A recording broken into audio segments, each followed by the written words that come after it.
good evening, everybody. Welcome to Super Bowl for round 5 of the North American Grand Prix GT2 Championship in the GTR2 simulator.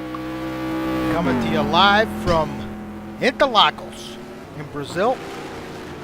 And we got a great night of racing in store for everybody tonight. Currently in the practice session, but dropping in and out here. Let me welcome my broadcast partner tonight, Brad Maris. Brad, welcome to the show. Yeah, always good to be here, and this week especially. Listed officially at 15 turns, this Interlagos circuit, and 15 turns of pure delight, Al. Yeah, 15 turns. Take a look at the track map right quick.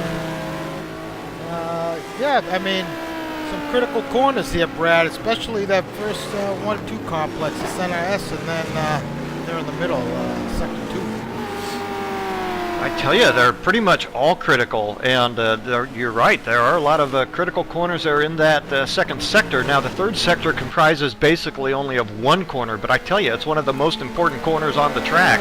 Very difficult one to get right there at turn 12, and that's going to lead you on basically to your final straight, which isn't straight at all, by the way, but any speed you carry through that corner will carry on all the way down that straight. Very important corner, and boy, a power car set up correctly can really take advantage of that long straight. So, waiting for the session to flip over here to qualifying. We have, take a look at the times here in the practice session. Some familiar names up front and a couple surprises up front there, Brad. Kurt Chandler, Krishna Khalili. The 3 guys in the 31s right now. Kurt one of them, and Krishna's sniffing a 31, Brad. Yeah, well, it's great to see Curtis Chandler up there. Of course, we aren't used to seeing him in the top 5. Now, Curtis Chandler does have good speed. He's proven that in the past. A lot of it comes down to practice time for Kurt Chandler, but, you know, we'll discuss our format here tonight. I suspect Kurt Chandler is on a super low fuel setup for our super pole event here tonight. All right, well, while we wait for this session to start, flip over here, why don't we describe for our viewers the format here tonight. And Brad, pay attention. You're gonna be there's gonna be a pop quiz later. So. Oh no. All right. The way this session works is we're gonna have a single lap qualifying session. Each guy goes out, runs 1 lap, tries to set their best time. The top 2 qualifiers, well, they will guarantee their front row starting position for next week's race, the feature race. It's a 2-hour race from this site, Interlagos. And then following this qualifying session, we'll have a 30-minute sprint race. And that 30-minute sprint race, the results of that race will determine the starting positions for the rest of the field. So we have points up for grabs here tonight. 1 point for qualifying. For pole, and 3 points for the winner of the qualifying race, 2 points for second, 1 for third.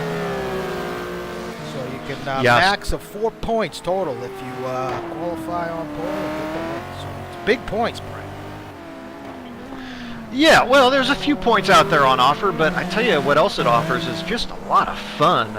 So, you know, the Super Pole event, the single lap qualifying, not something these GT2 drivers are particularly accustomed to. More T1 thing we've done in the past, but it's a great challenge for these guys to try to run that one fast lap with the eyes of the world upon them. And then, of course, we have the qualifying race to follow that, and those are always barn burners. We always look forward to those, and I think our viewers are in for a treat. Yeah, as we switch over now, and the way the order, the way this works is the best time in qualifying, well, they'll go last. And as you see here, the track is starting out damp. So wow, that's not good for those guys who elected to not set a good time here and go out early. That's a strategy a lot of guys employ, and well, that's the risk you take. As John Houston, he's going to be the first to act here. Currently, we have 35 drivers who are going to take part in this Super Pole qualifying session, as and Tiago Canola is going to be the last one to go out. But I'll tell you, as the track just went dry, Brad, but still, it's going to be a bit slick out there for some of these guys. So, well, that's why people were jumping out of the server, Al, because they didn't want the pressure of having to wait for all the other drivers in front of them to go on their Super Pole lap, right? So they jump out, and then they come back in the server, and they're at the bottom of the queue, and you know, and then you have the damp conditions, and so all those guys might be a little hosed here. Particularly, it just went dry. But this track doesn't dry out particularly fast, so could still have some moisture hanging around out there. Yeah, it certainly could be. So the way this works is, so the first guy is going to go out.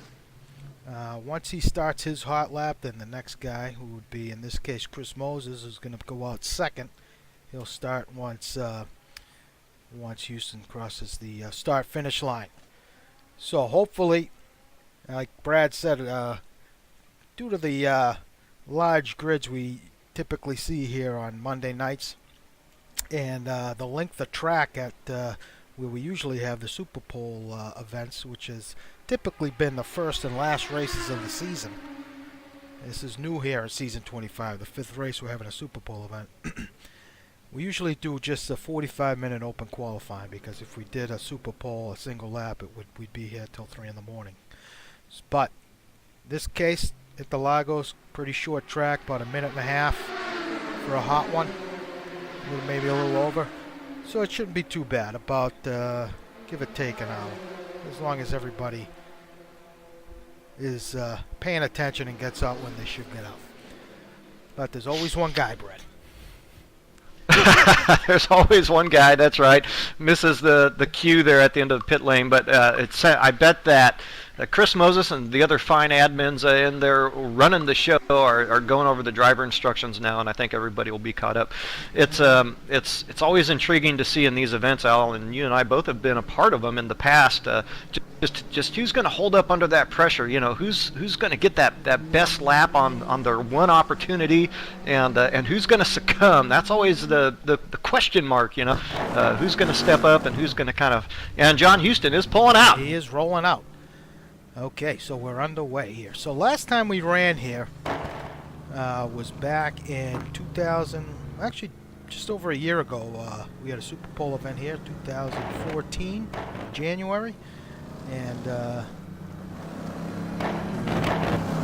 fastest qualifying time for that event was, well, we're going to have to give it to Alex White, 1:30.948. Yeah, we'll just leave it at that. So that was in the, what was he in that? Oh, the Apollo. It was on the Gumpert Apollo. So Gumpert. 1:30.9. That was a blisteringly fast lap. Second was Kevin Savoy. He qualified in second in the Lambo Gallardo. Savoy, very well known as a terrific qualifier and a terrifically quick race exit. Usually ended up in flames for one reason. But as we watch, go ahead. I was just going to make a quick point on Kevin Savoy as John Houston gets ready to kick off his lap here. You know, he did start turning in some very nice finishes there last time Kevin was around for a full season. So you got to give credit to where credit's due. Yeah, I'm just giving him a hard time. But as Houston about to start this flyer now, let's jump on board with him as he makes his way down start-finish line. Houston, a part of T-Rock Dam Bam. This guy's currently sitting second in the team championship, so this is going to be big for Houston. Yeah, it is. Those guys suffering a pretty big hit last week at Road America, collecting only 1 point in that team classification, as it barely got into that 16th position and took home 1 point for those guys. This is a big night for them.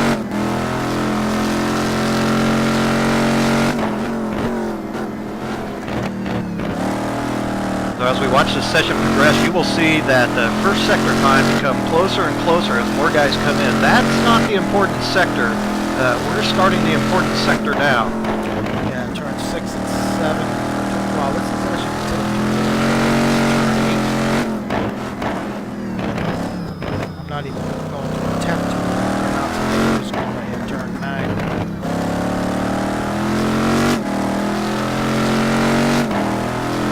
So much precision and patience really required on these corners here. You really have to stay on the line, get your braking just right, and accelerate as early as possible. Very tricky. So Houston to the final corner here. Fairly decent exit. Looked like a bit of a conservative lap there for John. He's looking to put one in the bank and. Yeah, I think you're right. So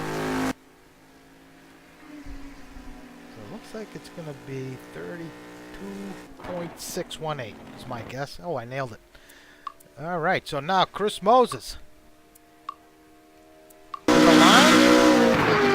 Chris Moses certainly a threat for a pole here tonight. Oh, you know he wants this one. Oh, yeah, definitely.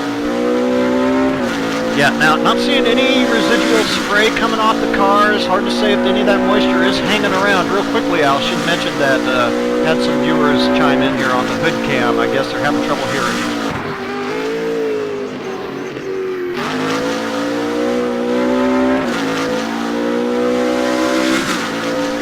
As I'll make some adjustments, quickly note Chris Moses 2/10 ahead of the provisional pole time set by John Houston. Yeah, I'll make an adjustment on that.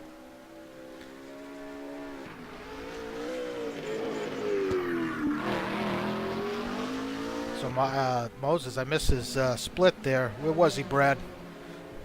He was 2/10 better than John Houston. Okay. I'm not so sure how crazy Moses is with this car. Yeah, hasn't really seemed to suit him terribly well, has it? Just under 3/10 up on Houston, but doesn't look like that's going to be a lap. You know, I think there is still some moisture out there. I do see some tracks coming off the tires, Al, so there is a little bit of moisture still out there on track.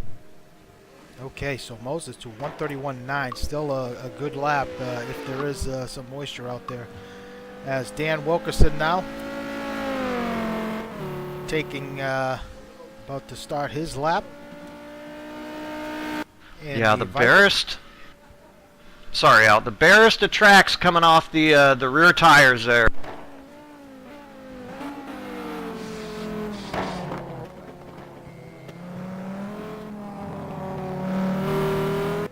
Yeah, and this actually a car you'd think would do pretty well around this place. Not the best in overall mechanical grip, but good grunt coming off the corners, and that's something you really want around this place. All right, hopefully that's a little bit better.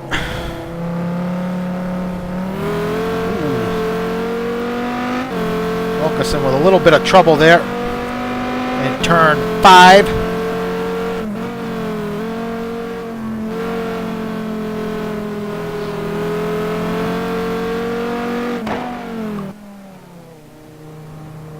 So Dan Wilkerson, last season's competition index winner.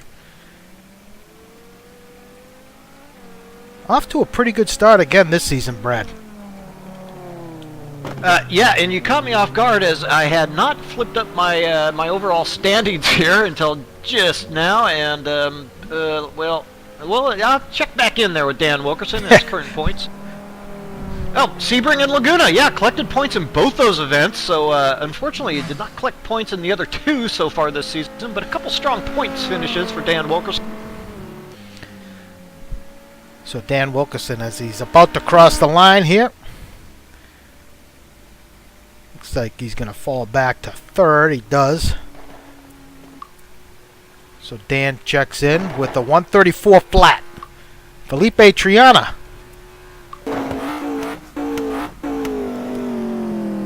Starting his lap. Felipe from Colombia. Yeah, handled those first couple corners very nicely. Hello, gentlemen. Oh, there he is. Chris Moses joining us on the broadcast. So Mose, we've got to ask you, the track started out damp. Was there still some residual moisture out there? It started damp, went to dry, but is it still slick? Yeah, it was still, unfortunately, it was still slick when I went out. I think it's probably still a little bit slick. I just saw a little bit of tire tracks off the back of Felipe's car there, so it's still a little damp in spots, especially that uphill left-hander there. A little tricky. Yeah, and so quite a few guys there jumping out of the server, coming back in. We know David Poole is a guy that likes to do that. Aaron Parsons not so much, but Aaron Parsons looked like he jumped out and got in on the early queue as well. So maybe some bad news for some of those folks. So Triana, yeah, definitely. Triana about a half second off there in the final sector, carrying some penalty ballast this week after a tussle with Richard Roman in last week's race at Road America. Both those guys incurring some penalty weight. So Felipe to third with a 1:32.8. Juan Monroy now starting his lap, also in an Audi R8.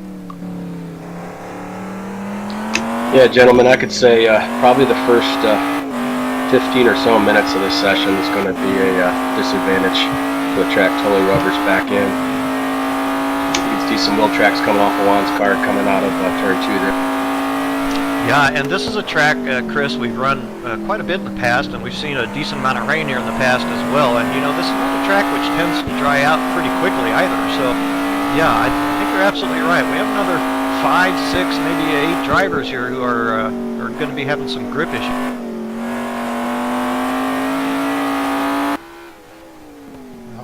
Currently, Monroy is a bit off in the first sector. Let's see what he could do here in the middle part of this track.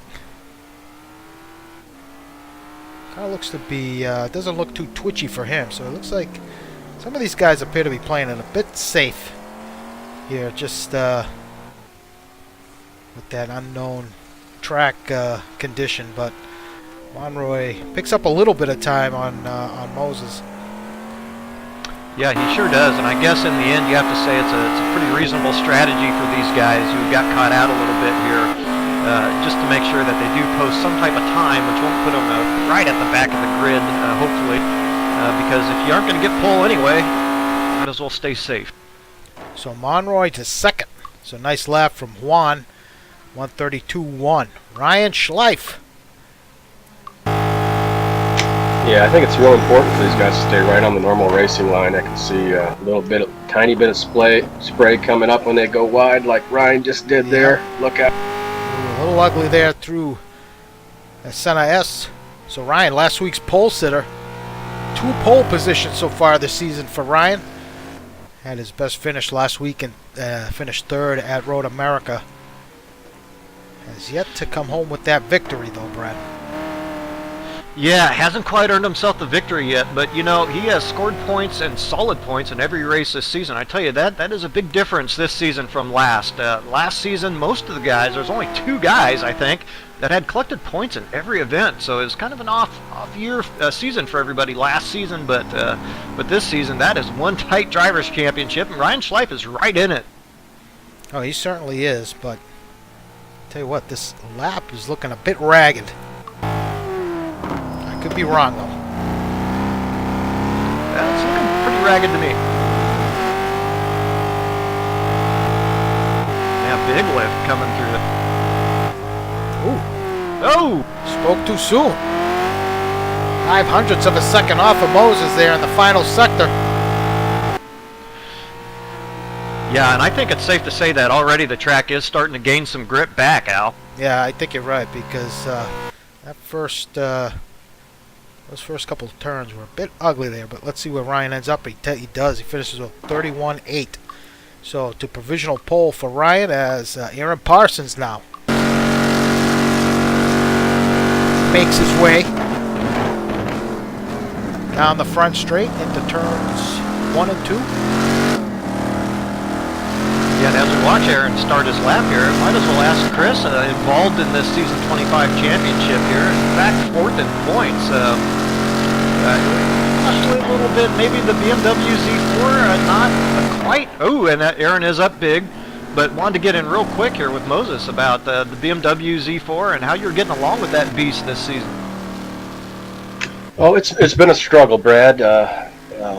Car has some different characteristics. We're starting to get the hang of it. I wish I knew now what I knew going into Sebring, where I really wasn't competitive at all. But it takes some very unique suspension settings to get the handle halfway decent. But it's a compromise whether you want to go after the strengths of the car or go after its weaknesses and try to make those better. But the biggest weakness is downforce and mechanical grip, especially at the front. So we've had to try some unique setup ideas. I had a lot of help from Matt Taylor, and we're improving, and we're looking forward to a couple races coming up here where we'll have a legit shot at being up front. So Parsons over a second up in the second sector. So it certainly appears that the track is drying out as Parsons about to set a provisional pole lap. Just how quick is it going to be? Ooh, 31.000. Fantastic lap for Parsons. That is a good lap. David Rowley now in the McLaren MP4 12C. Yeah, and all those McLaren drivers having a pretty good season. We've seen David Rowley have some pretty remarkable success there, not capping off all that he could have in terms of final finishing. His But teammate, nonetheless. he takes it a bit wide there. His teammate has been doing quite well. Connor Swain, sorry, just had a brain cramp. But Connor unable to compete tonight. Big wheel spin there from Rowley. But Connor Swain has really gotten the handle of this McLaren. He's been racing quite well early this season. Unfortunately, Sure. not around tonight. Yeah, Connor certainly has. So collected 3 strong points finishes out of the 4 races, and that is saying something in this crowd, Al. So Rowley just about a second off the pace. He's going to be right around Moses this time.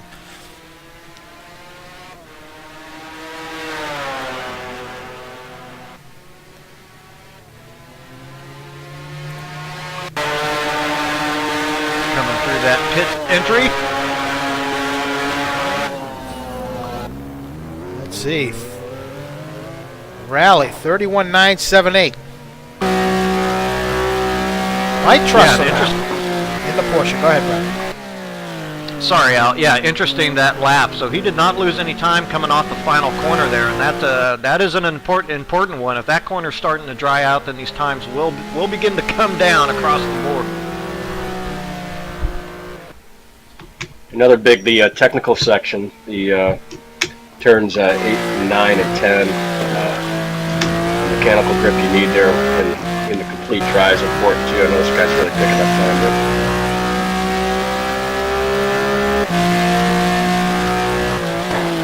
Yeah, Chris, and you made a point earlier. I'm jumping real quick here about the precision required on those driving lines, particularly when it's wet. But this is a track where you have to have a lot of precision on those lines anyway. I would think it'd be doubly important there when those you do get a little bit of the wet stuff on the track, eh? Oh, definitely. And you can see there's still just even, he set up a little wide there, still a little bit of spray off his left rear tire as he went into the corner. So Trussler. I'm expecting pole to be quite a bit quicker than this, so for the guys up front, the one at the end here. So Trussler off 7/10 there in the final sector. As he makes his way down the start-finish line. Now this track is known for inclement weather, so last time he ran here, as Trussler lost a bit of time there in the final, as David Poole now makes his way to start his lap. The last time he ran here for the feature race, it was a flooded track, and I believe only a handful of guys finished on the lead lap. That was a difficult night for a lot of guys. So no surprise here that it's wet, as David Poole is up in the first sector. Yeah, and you have to wonder just how, if there's a little residual moisture out there. This was one of the guys that was looking like he could make a run for this pole position. So, David Poole always liking to go early in these qualifying Super Pole events, but it may have cut him out a little bit this time.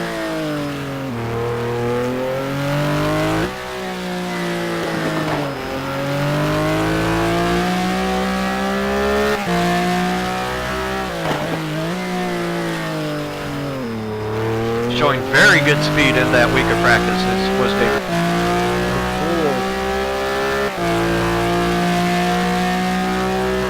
Ooh, he's up 200ths in the final sector. It's going to be tough to beat that Mercedes down the straight here. That thing's got a lot of grunt.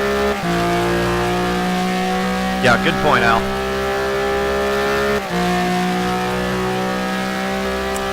Yeah, good lap here for David.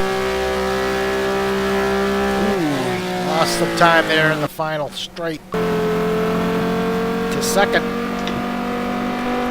That last turn is very critical. It's probably one of 3 very critical turns where you can carry a lot of momentum. If you don't get it just right, you're going to lose a lot of time.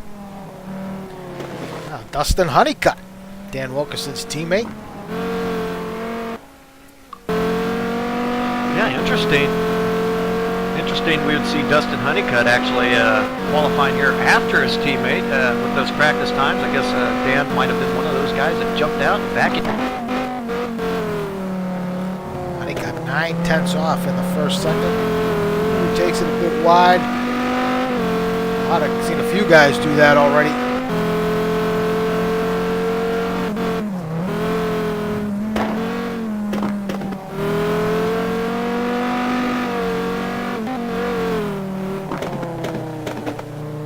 Interesting gear changes from Honeycutt.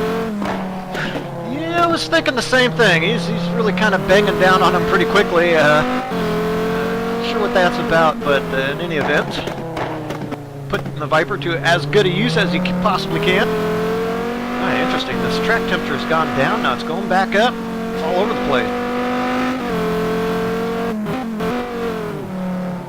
Way off in the final sector. I know one guy is hoping for a torrential downpour to stay in the top 20.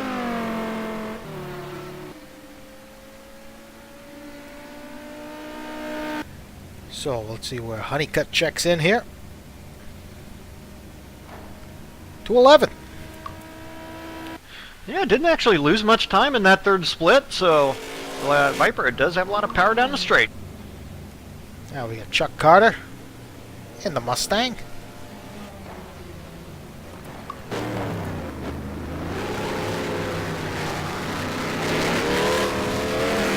Yeah, Chuck Carter not yet posting any points here through our 4 events of the season, so not quite back up to pace yet as Chuck Carter. Did take a little bit of time off before rejoining full-time this season.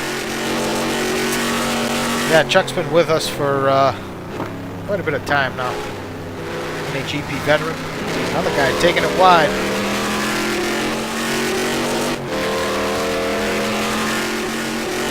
Yeah, and I have to say, I'm not sure this Mustang would be the best choice of car around this place. Well, put it this way, it's not the car I don't think I would want to be in around here.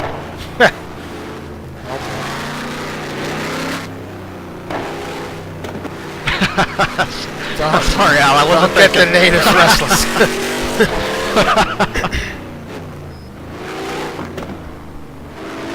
Al, our resident Ford aficionado. No, I'm talking about, I'm not talking about me.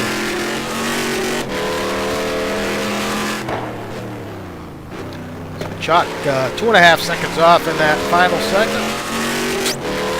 There you go. Look at that. Actually got off that final corner.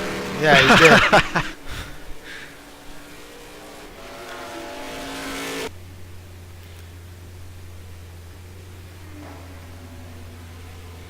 So Chuck to the line to 10th. Out-qualifies Honeycutt. Lou Mascarelli now taking to the track with the Cadillac.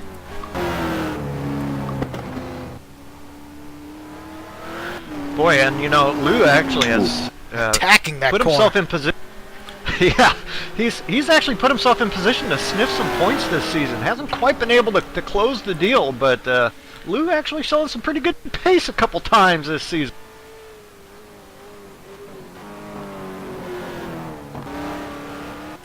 I really like that. Sorry, I do really like this Cadillac, the handling of this Cadillac, Chris. Hey, Aaron Parsons, do you copy? I do, Al. Hey, Alan, Brad, and actually Chris here in the broadcast booth. Yeah, that was a great lap you threw in there. You think that's going to hold up, number one? And number two, what were how'd you feel the track conditions were? Were they still a little damp, or did you think you had a little more in you? I was actually pleasantly surprised by that time when it came up. The car felt good. The track had good grip. Didn't show any signs of holding any water on it. I think the track might be getting slightly better over time. So I think Thiago is going to have the best shot at getting a really fast lap on a dry track. So as Lou finishes up there, goes to 13th. So what's going to be, what type of strategy do you employ, Aaron, going into these 30-minute sprints? Is it, just try and run a bunch of fast laps and finish ahead of these guys, or is there any more to it than just that?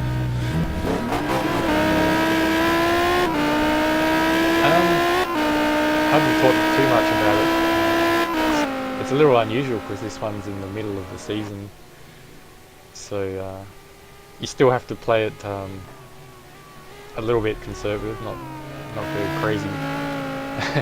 If you're at the Super Pole at Spa, then you know what's on the line at that point. So you know if you have to basically do or die in that situation. Whereas here you have to basically try and finish as high as you can, like any other race. All right, well, congratulations. It's a great lap. Let's see if it holds up. Good luck, and good luck in the sprint. Thanks, Al.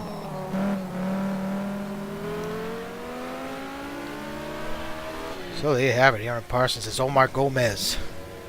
Now, a little behind Lou there in the final sector. Omar and his teammate Iggy joined us last season here in GT2. Neither of these guys, they've been close, but they have yet to score a point here. What a day that'll be when they finally score a point, as Gomez to 13th. Yeah, and I tell you, Iggy, his teammate, has really been showing some flashes here. I think he may be ready to step up, start earning more kind of top 20 finishes, getting closer to those points on a regular basis, Al. Yeah, I definitely agree with you. He has been showing a bit more consistency and pace, and I think he's right on the cusp as Kevin Miller now in the Bentley starts his flyer. Brad, are the rumors true that the Team Argentina has employed you to help with setup geometry on the Lamborghini? Well, we don't want to give anything away, but let's just say that they've sought some outside some outside contractors to come in and do a little consulting. I would hate to see the bill on that one, because it's not cheap. That's really funny. Well, anyway, I'll tell you something that I've been thinking about a little bit here. We started off with a little bit of damp track, so a couple guys got caught out as we watched Kevin Miller come up with a second split time here. There's my thought. 1.65 off.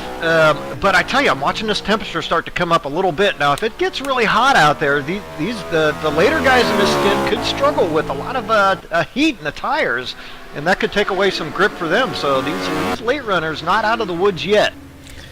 As Kevin Miller approaches the line to 10th. That's not a bad lap for Miller. John Wathen. Gotta apologize to my friend John. I made some disparaging remarks about him last week in the broadcast, predicting an early exit, and he proved me wrong. I was happy to see that. So John, public apology here for NHGP. Boy, proved you wrong and really came home to a pretty nice finish.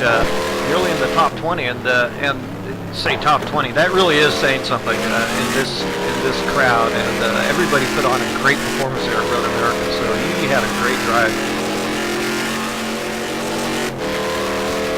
So John, gentlemen, go ahead.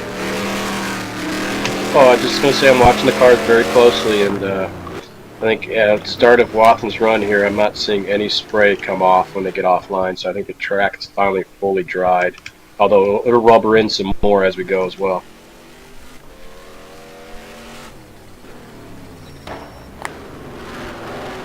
Not saying John is a good example of not driving on the line, but just saying. Ooh, Yeah, really. Little, almost took it off there for Wathen. So Wathen, ooh, that's definitely going to go wide there. A little lawnmower gets it back on track. Yeah, and John Wathen really struggling for front end grip on that Mustang here tonight.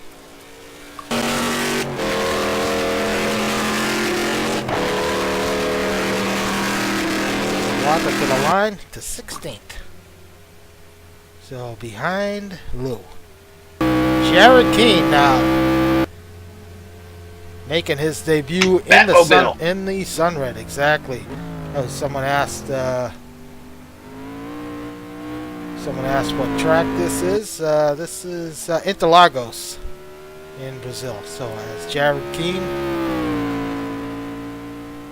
makes his way around, it's going to be interesting how Jared handles this beast. It's a fast car, 7/10 off in the first sector. I don't know, I thought you were a fan of this thing. No, well, I apologize. I got this confused. I'll hold my public comments on the Sunred. As Jared nearly throws it off. Well, Chris, didn't you win a championship in this car? Came close. It's one of my favorite cars to drive. I am a big fan of this car. And the Judd V10 just rips. I love it.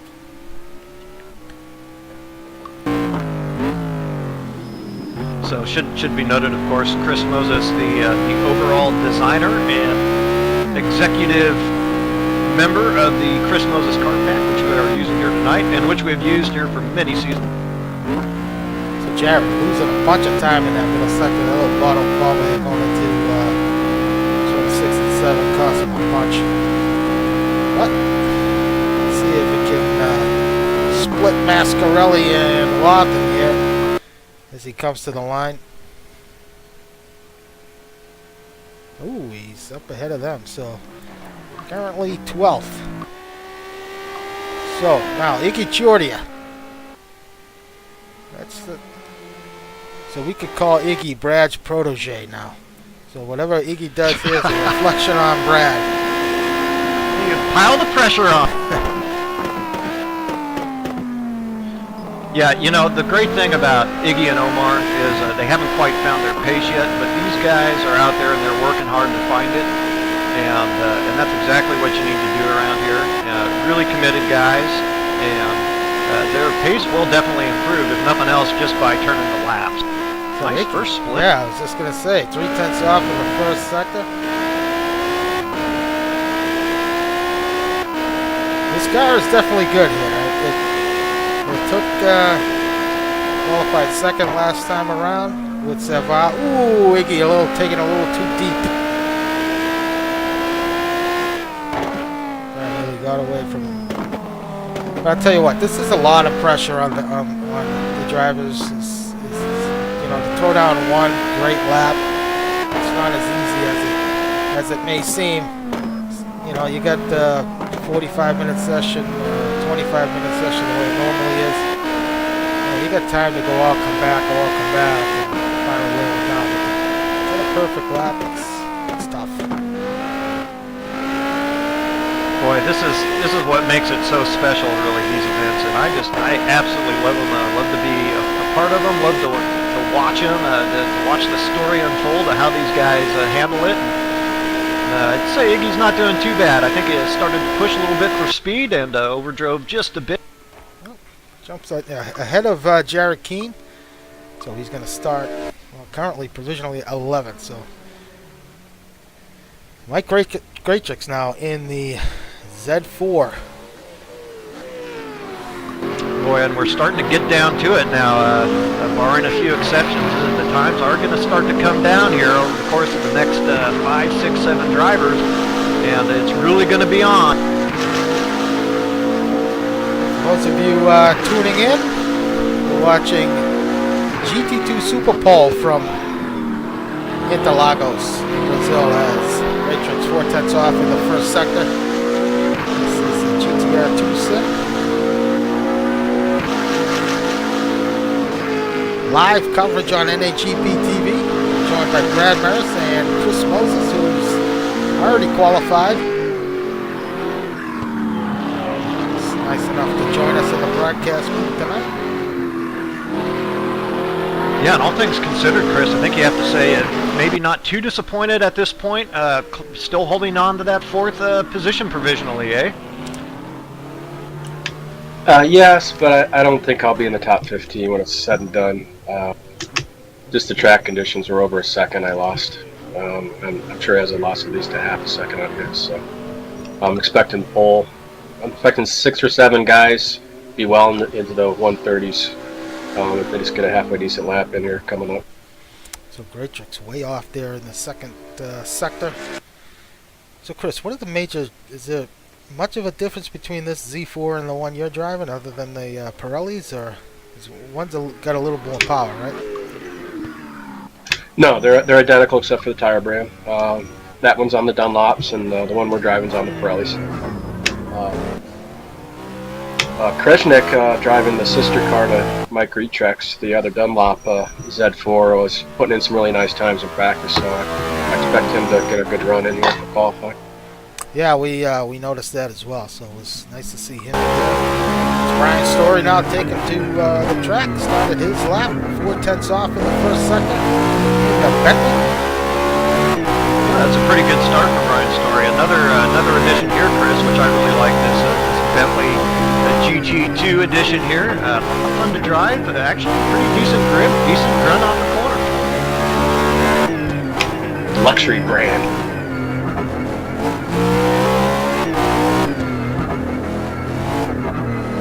Yes, Corinthian leather somewhere.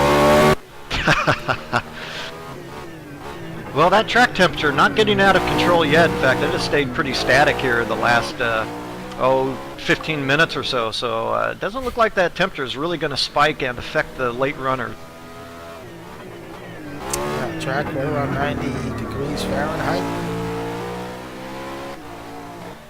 Boy, Brian had a really good lap going until he came out of turn 10, got some wheel spin, and didn't get out of the final turn very well either. Yeah, actually had a pretty slow entry into there, got off the line trying to correct. So to the line, to 13th. Greg Myers now.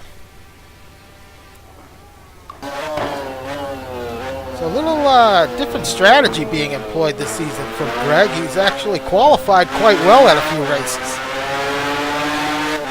You know he has, and sorry, Al, hanging around the top 10.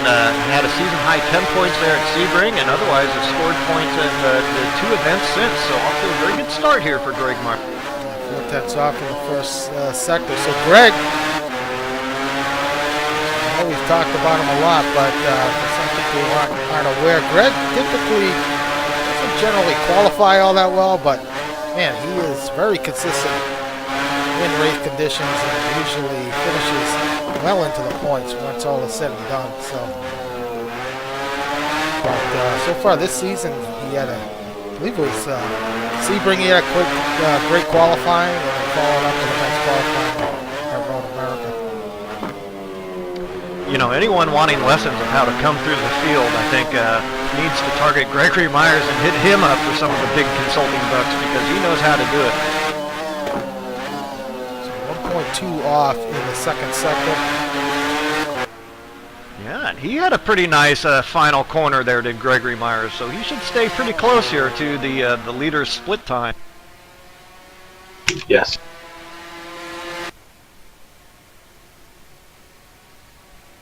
So Greg to the line. 2/8. So not a bad lap from Greg. Let's take a quick look at the top right now. It's Parsons, Pole, and Schleif. The top 3 modes are still sitting there in 4th. As Jonathan Cuppet now takes to the line. Cuppet! Talk about a rough start to the season. Cuppet involved with a couple incidents. Sebring. A tough break at Daytona, I believe, as well. Oh, no, Laguna, I'm sorry, yep. Well, got back on the horse there at Road America last week, scoring some solid points for that Comerica Industries team, and I think these guys have turned the corner. I think Jonathan Cuppet has turned the corner, I guess is what I'm saying, as teammate Ryan Schleif been solid throughout the course of the season. And I think these guys still can make a pretty good push here in that team classification by the end of the season. Yeah, Jonathan took the Senna S's turns 1 and 2 very well. He had a little bit of trouble through Curva del Sol, which is that sweeper turn 3, so he's going to give a little bit back. But the rest of the lap's looking pretty good. We'll see how he gets to the final turn.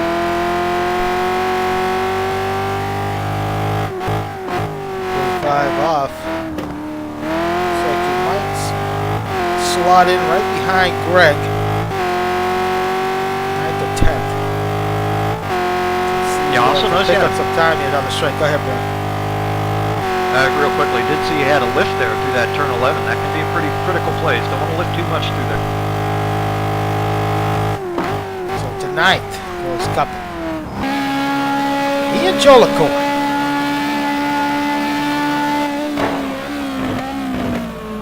In the 458. So Jolicoeur welcoming a new addition to the family.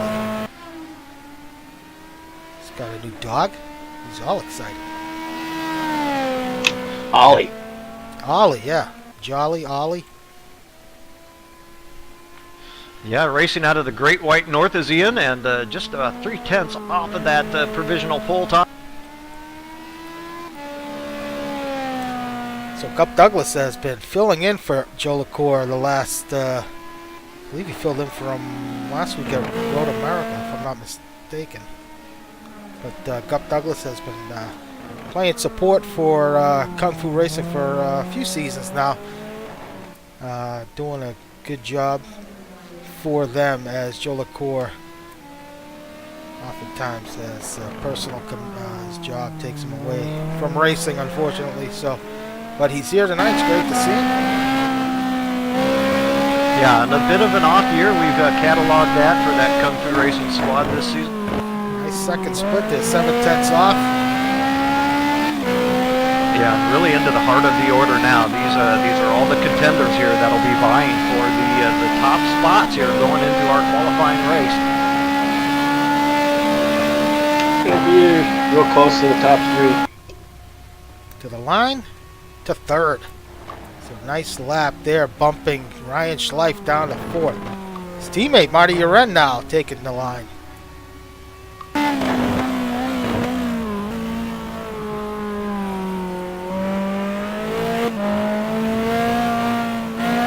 Not as shallow an entry there going into turn 1 as some of these guys have been quite shallow going into that braking zone, I've noticed.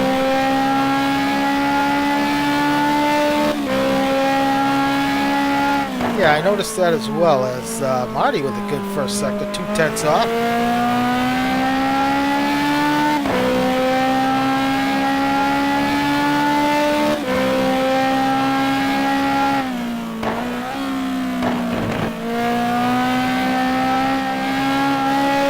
So real quickly, Chris, maybe you can describe how the pressure mounts in these Super Pole events, and then at a track like this, coming up to that last corner, knowing you could really nail one, pressure that builds going into that last corner and trying to nail it.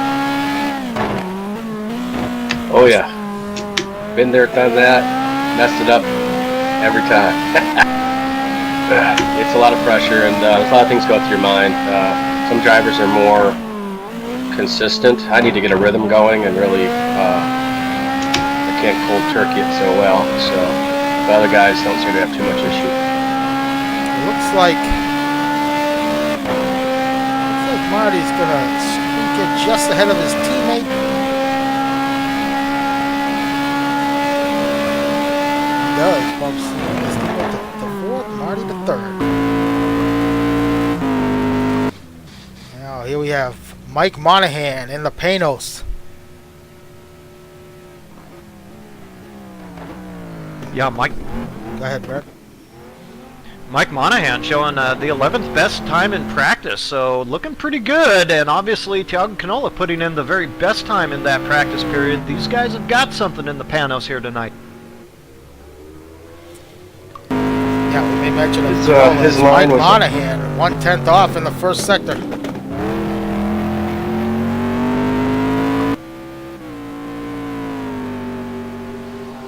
Go ahead, Brett. Chris, sorry to cut you off. Oh, I was just going to comment as his line was a little dodgy through the first turns. This complex here, turns 6 and 7, aren't so important. Getting through here clean and getting good mechanical grip, which Mikey lost a little bit there, sliding off the groove, is important through this section. And he's doing it again. Ooh. He's going to lose a little bit of time now. I think the super pull pressure is affecting Mikey Monahan here. This corner is key. You want to have good balance. We don't have to totally lift off. And then this is the turn 12 is very critical. Yeah, Mikey losing He's looking a little gingerly through there.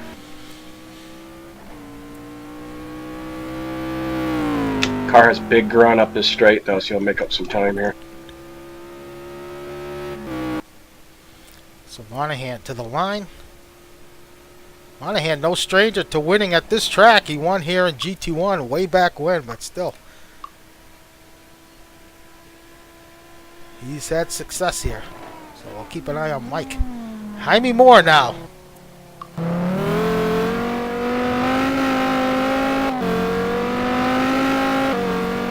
Remember from Colombia? Teammate of Andres Preto, currently on his hot lap. Go ahead, Brad. Real quick. So yeah, Jaime Moore and Preto, Team Colombia News. Ooh, way wide. Sitting fourth in the team championship. Go ahead, Brad. Yeah, that was exactly what I was going to mention. Now they're right in the thick of this thing. So Jaime Moore not quite as high as he'd like to be in the Drivers' Championship, but team-wise, these guys are looking very strong. Teammate Andres Preto will go off second to last in this qualifying session out.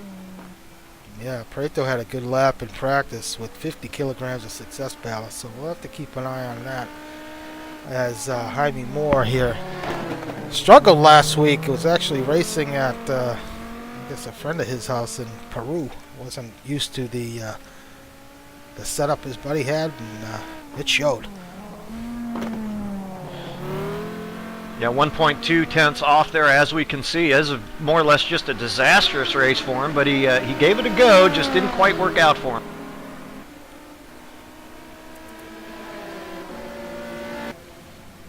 So Jaime Moore coming to the stripe to 10th. Let's see, it looks like we got about, as Rodrigo Triana starting his lap, we got 1, 2, 3, 4, 5, 6, 7, 8, 9 guys left to run here. So quickly winding down. Yeah, it sure is. Well, Brad, look out for this guy. If he just puts in his lap he's been doing in practice, he's going to be provisional. Oh, and he took it off. Broadcaster's curse. Oh, no. That's too bad. Oh, man. I actually noticed that, too. He was looking very quick, and that's just too bad. Well, you think Yeah, that he just would... had to go 9 tenths, and he would have been on up top. That's a shame. Now, I was going to say that you'd think this would be a car that would perform pretty darn well around this place, this Audi. So that is unfortunate, and you're absolutely right about the broadcaster's curse. That, and I think the super pull pressure strikes once again.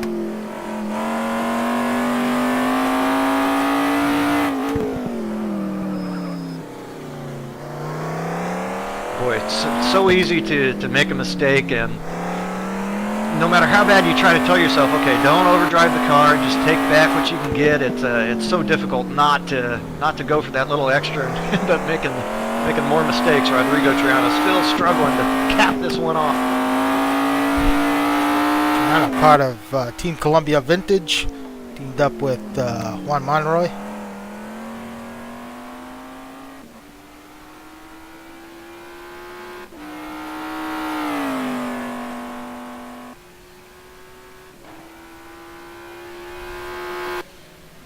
So Triana, let's just see where he's going to finish here. It's not going to be good. 22nd. So, it could have been for Rodrigo. Matt Taylor, Chris Moses' teammate. Where do you think he's going to end up, Chris?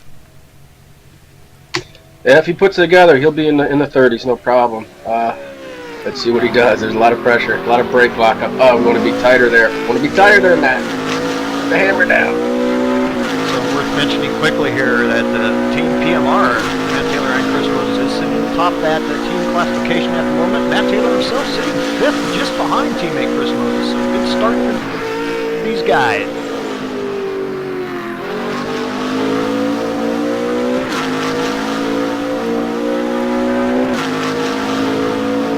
Not too shabby there for Sue Curva del Sol. Actually missed his first split. He was down just over 10th. Wide there. That's going to cost him some Oh, time, that's going to I cost imagine. him. Yep. It won't necessarily hurt you if you can get the power down, and it'll certainly hurt, but not necessarily as bad as at other points on the track.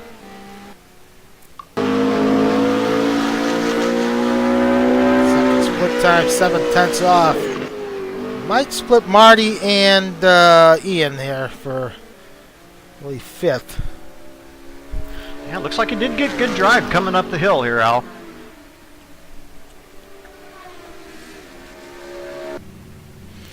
So Taylor to the stripe. To 4th. Called it right in the middle. Yeah, gained back just a little bit of time. So now John Luden, David Poole's teammate. These guys currently 3rd in the team championship, which is only separated by a handful of points, top 1 through 5. Very tight, as it always is. This guy, Luden's going to be a threat for Paul here, 1/10 off. Yeah, if he holds it together here, and he's certainly got the car for this second sector, no doubt about it. Now, John Luden missed out last week's race and was not here, actually. Or was he here? Oh, Well, anyway, DNF, missed out on yeah, points. DNF,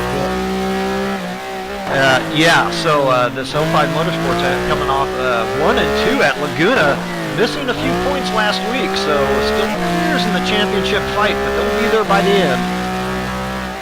He's looking good. Almost tail happy to do a little too much, but he should be up on this split here. We'll see.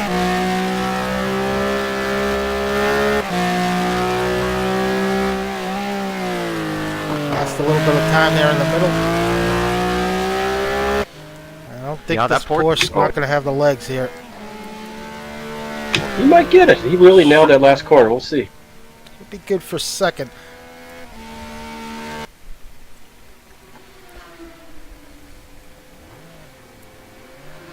Here it is, 2nd. Picked up a little bit of time. Kreshnik Khalili. Pressure's on Kreshnik. He had a dynamite practice. Ooh. Okay, he held it. He held it. Looks like he broke out very early for that corner. I think a little early and a little too much pressure. He just got caught out, but he held on to it. 10ths off in the first sector. Chris, you surprised Parsons' time has held up this long, seeing as he went out so early? Shocked. Yeah, I'm a little surprised I as am well. also, yeah. Well, You got to admit, Parsons, just like yourself, no stranger to the single lap Super Pole. So he's been through this. He's been through the drill already. So. Boy, I have to say, Kreshnik has he's gathered up pretty well here. Don't want to jinx him here, but he'll be off a bit, but has held together pretty well after that early mistake. There's a bunch of time there in the middle. Yeah, off, but boy, that kind of mistake can really flat rattle a guy, and I have to say, I'm really liking what I'm seeing from Kreshnik, holding on to what he can get out of this lap. So to the line to 13th. Now, last week's winner at Road America, Alex White. Definitely a fast driver. Has had a tough start to this season. He's multiple-time GT2 champion.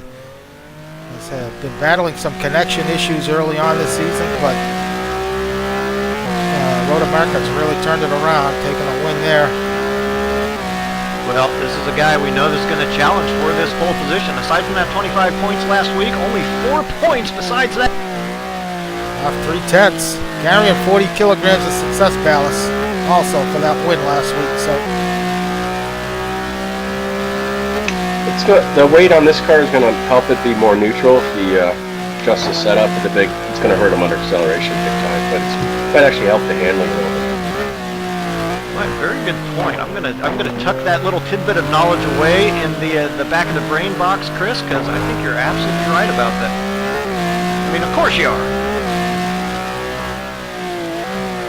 I just guessed.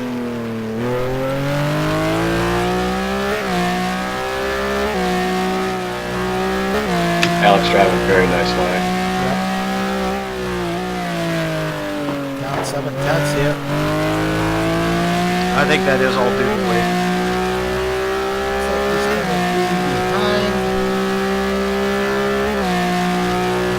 behind Joe Real close to LaCour. the end. Yep. Let's just nip Joe LaCour here at the end. Sixth. Yep, jumps right ahead of Joe LaCour.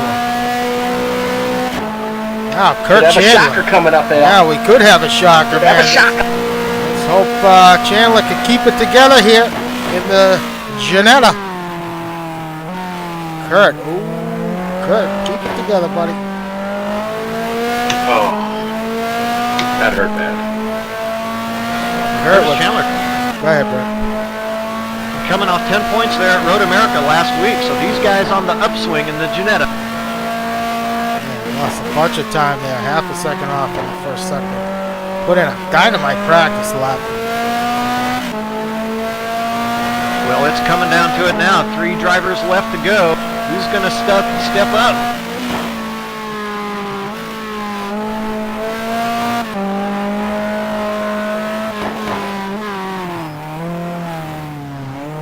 He's awful tentative through there, Al. Brad. Yeah. Yep. Yeah, we've seen a bit of that tonight.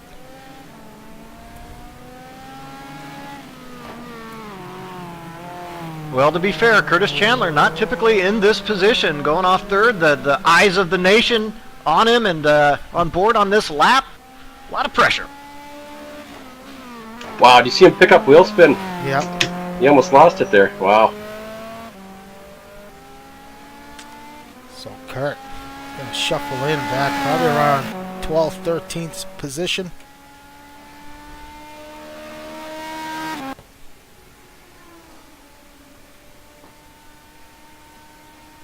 Ooh, even worse, 17th. Tough lap for Kurt. Last 2 competitors here. Andres Preto, one of our heavy hitters, current leader in our Drivers' Championship, carrying 50 kilograms of success ballast. Yeah, certainly Perfect is our line. leader. Yeah, that was very nice, Chris. Our leader collecting his off race at Laguna collected 10 points. Not too shabby. So we're 10th off in that first sector. Oh, that One's hurt. a little wide. You know, Parsons is grinning ear to ear right now because no matter if Pareto doesn't beat him, he's guaranteed that front row. Locked down. I don't think starting Andres. position. Yeah, I don't think Andres is with that mistake and being off in that first split. I don't think he's got a chance. Yes, he's in trouble.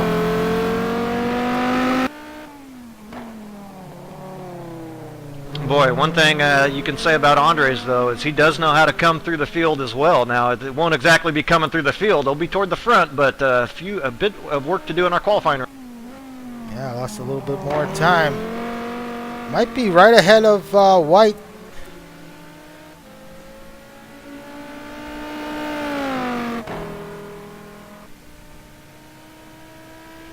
Could be good enough for a top 5 here or 6th. See what happens. Yeah, good power from this Viper. To 5th. Yeah, I'm calling him pretty good tonight. Well, Tiago Canola really taking his time here. His home track. Yeah. Canola, sure. the Brazilian. Warming the brakes there. Yeah, really saving the tires here. He's want the extra attention here. I think he thinks he's got something special.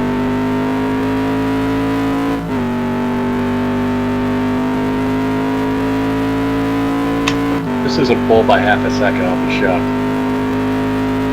Yeah, we'll see. We'll see if he can put down a pressure lap.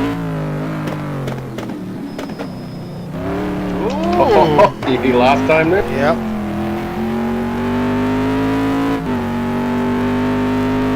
Yeah, Tiago, been a while since he's run here in the Super Pole event. Ezra might be breathing a little easier.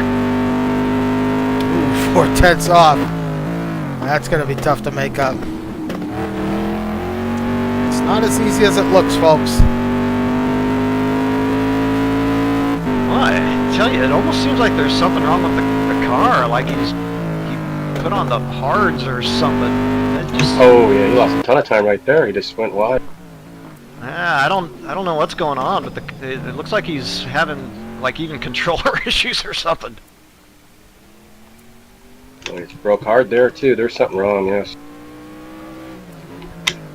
Boy, guys, I wish I didn't have a damn track.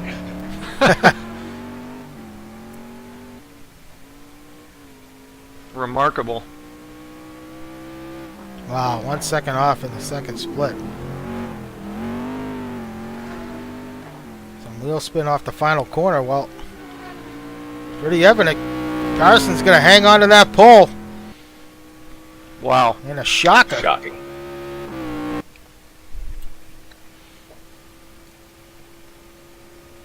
Well, Canola's going to end up 13th. Oh my God. Wow. Well, there you have it. Parsons and Luden, 1-2. Well, guys, I'm back to work for me. Good luck on the broadcast. It should be pretty exciting. 30-minute showdown here coming up. Top 10, See you Chris. guys soon. Not bad. Good luck with that. Good luck. Thanks for joining us. Miracle. Thank. Well, Brad, I am truly shocked with that. Not one person in the 30 range. Parsons a 31 flat. And he did that very early on. I mean, he was one of the early guys to go out. Look, there was still some moisture out there on track when Aaron Parsons took his lap. I tell you, we didn't have a lot of fireworks with that pole position changing hands, but for me, it didn't dampen the excitement of that Super Pole period. So, yeah, in the end, it's going to be Aaron Parsons and John Luden. Those guys are going to lock in their positions for next week's feature race, and for Aaron, you just got to be over the moon. Yeah, he's got to be psyched. I really don't think that he thought that was going to hold up. But I'll tell you what, he'll take it. Luden guaranteeing his starting position, so that's good for 05 Motorsport. David Poole, his teammate, in third. And look at Marty coming around in fourth. Great job for Marty. He's had a bit of a lackluster couple seasons now with the Porsche and now with the Ferrari, but he's looking good here at the start of Super Pole going into this race tonight. Yeah, really good point. And I had neglected to see Marty up there, so congratulations to him. Now, unfortunately, that doesn't do much for him except give him a great opportunity to finish well in our qualifying event here coming up just shortly. I think another notable, Alex White. So Alex White coming all the way back to that 7th position. Alex, no stranger when he is starting back towards those spots of moving forward. So we'll see how he does with that tonight. Pretty amazing. Positions 2 through 15, separated by 1 second. So very close qualifying times there all around. It is. If you were to ask me before that period, I would say times might even be tighter than that, given the length of the track and kind of the nature of it. But nonetheless, still pretty close out there now. Speaking of close, these 30 minutes events, it does tend to run everybody very close. And last time we ran here, it was one heck of a qualifying race. Last time, I don't expect any different here tonight. So what we're waiting for right now is just this qualifying 2 session to finish up. A lot of guys who disconnect can join into this session. And once this is done, we're going to move over to the warm-up, which is a 5-minute warm-up, and then to the 30-minute sprint.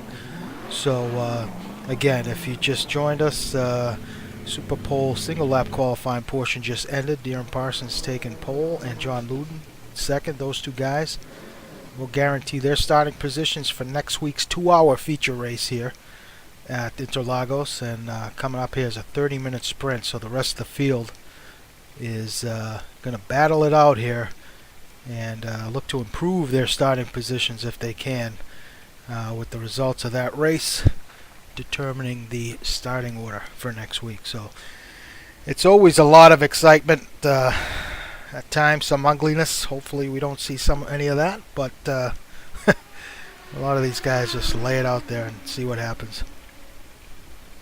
Yeah, this is a tough track really for the qualifying event in terms of just the nature of it, the heavy braking zones, the tight corners, the lack of grip on the outside of the corners. So there is the potential to run into a lot of danger. And something else to throw into the mixer is the qualifying session, starting off a little wet, throwing some guys who might otherwise be up toward the front, kind of in the mix, middle of the pack, even lower in the pack, and we know that those guys are going to have speed.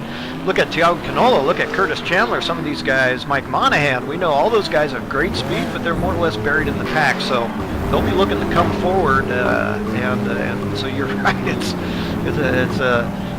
not going to be carnage, it's going to be a lot of excitement, Al. So as everybody makes their way out on the track for that warm-up session,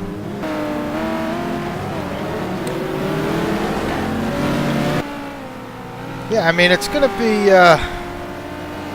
this race here last time, if I recall, the sprint race, I should mention this session here, it's going to stay this temperature, this condition, 73 degree track temp, 56 degree ambient. So typically we lost someone asking, did we lose Kreshnik? No, we didn't lose Kreshnik, we did lose somebody.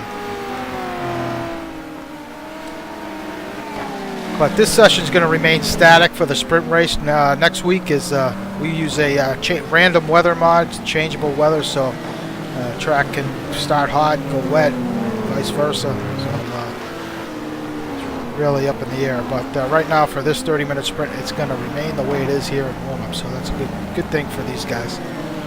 Brad, I'm going to step away for a couple minutes. I'll be right back. Okay.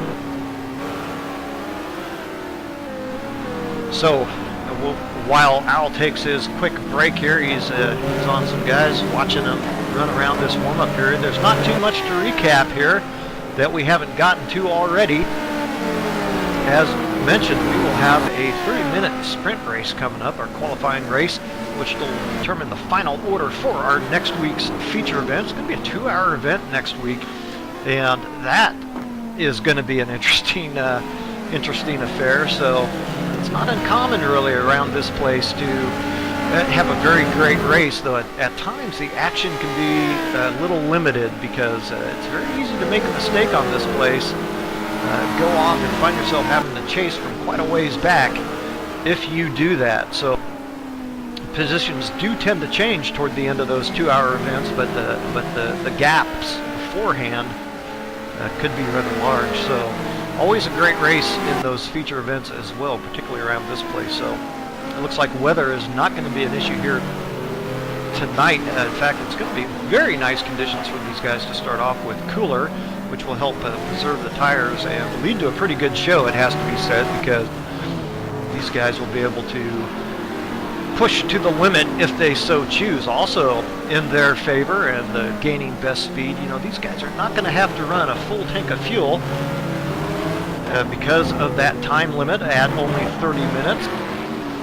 So have a little less fuel on board, which will enable them to run a little bit quicker lap times as well. So going a little further down the order here, a few news and notes or names that jump out to me. It was Mike Trussler that was able to get himself there in that 10th spot. So Mike Trussler qualifying in the top 10 and running pretty darn well this season. David Rowley right behind him there in 11th. And we saw Thiago Canola, big surprise there, coming off the very best time in practice, but for whatever reason having some trouble on his qualifying lap. He is going to start this qualifying event there in 13th place, and that's the danger zone.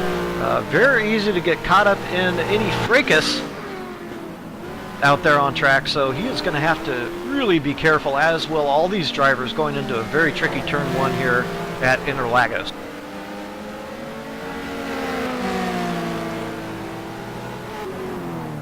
All right, real quick. I'm back, Brad. Sorry about that. Go ahead. Yeah, real quick, Ozmate out there. This is GTR2, so it is a sim that is getting a little on in years now, but one that we do use on Monday nights. Tune in to our Thursday night broadcast coverage of Assetto Corsa, and you will see those nice current graphics on display. Al, I'm going to step away just for a second myself. Yeah. Okay, but just to touch on what Brad said, as far as sims go, GTR2 is still an incredible sim. That's why it's still used in quite a few leagues. So, but as Brad mentioned, Thursday nights, Assetto Corsa GT2 cars as well. So that league, we have our 3rd round coming up this Thursday from Bathurst, and that is it's going to be a great run. So we got the 458 M3 and the C6 Corvette be appearing on track. So if you guys are around, can tune into that starting at 9 p.m. Eastern. Ken Rodriguez will be bringing you the broadcast for that event. So looking forward to that. As we about to close out the warm-up session here, we're going to move it on over to the race momentarily.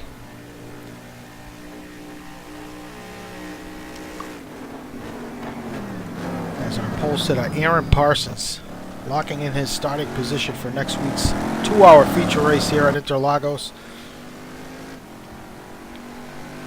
Yeah, so all these guys about to do battle here to determine those final starting orders, all except for Eiran Parsons or our 2nd place qualifier, John Luden. John Luden, thank you. It happens.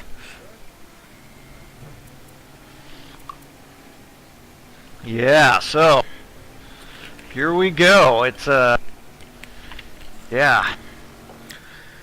So there are points on the line here, Brad. We've got to keep that in mind as these guys still battling it out for the drivers and team championship. So those guys are going to want to finish in the top 3 when they can, so where they can. So let's run down the starting order here for tonight's race. From pole, Eiran Parsons 2nd, John Luden, David Poole is going to start 3rd, Marty Eiran 4th, Andres Preto in 5th. PMR's Matt Taylor takes 6th place. Ian Jolicoeur is in 7th. Ryan Schleif, Comerica, takes 8th. Chris Moses in 9th. Mike Trussler 10th. David Rowley is going to start 11th. Thiago Canola, shockingly, back in 12th. Juan Monroy is going to start 13th. Jaime Moore 14th. And Halili 15th. Gregory Myers takes 16th. Mike Monahan is in 17th. Curtis Chandler 18th. Jonathan Cuppett 19th. John Houston 20th. Felipe Triana is going to start 21st, Kevin Miller 22nd, Iggy Chiordia 23rd, and Chuck Carter 24th, Brian Story 25th. Jared Keane takes 26th, Mike Greetrex is in 27th, Rodrigo Triana takes 28th, Dan Wilkerson 29th, Dustin Honeycutt 30th. Omar Gomez is going to start 31st, Lou Mascarelli 32nd, Wathen 33rd, Montgomery Jr. is going to start from the back, and I know we did definitely lose somebody. Not sure who that was. Alex White. Oh, ouch. White is out of the race, so his problems continue. Yeah, that sucks. That is a real blow, and I mean, last week's winner, he definitely had the pace to do some damage here tonight, so that's unfortunate. Alex, hope you're able to get that connection fixed here and stable going forward. Yeah, he's been dealing with that trouble all season long. But a few seconds here to go, Brad. We got a real barn burner coming up. 30 minutes here from Interlagos. Sprint race for round 5. Ooh, a little bit of a sluggish start for Parsons, but he gets away really strong down the straight as Preto jumps up. Ooh, some contact between Preto and Luton. And man, there's all kinds of commotion back there, Brad. Looks like that was... Oh, it's a horror show. Oh, looks like that was Matt Taylor. As Marty Eiran looking on the inside of Luton. Is he going to hang on to it? He does not. He's going to run wide. Oh, I'm sorry. That was Joe LaCour. Now Preto all over the back of Joe LaCour. Rocket start here to this one, Brad. Not what we wanted to see, but... Yeah, it looks like Curtis Chandler came away with a little bit of damage. That's really tough to see. Otherwise, most of the guys did a pretty good job handling that BMW, which was sitting in a horrible spot. Yeah, it was Matt Taylor all the way back now to 24th. Right through the field here. Triana, heavy damage on his car. Honeycutt. Yeah, Chandler back at 34th. So back up front. Ooh, Marty with some wheel spin. Yeah, I tell you, really, that could have been much, much worse. I think the guys did a relatively good job with what they had to do. So Ian now up to 3rd. You got Parsons, Luton, and Joe LaCour running 1, 2, and 3.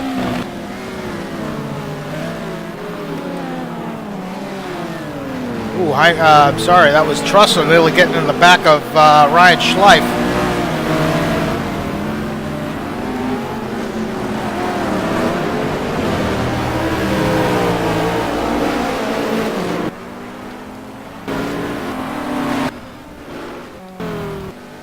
Another quick news and note is,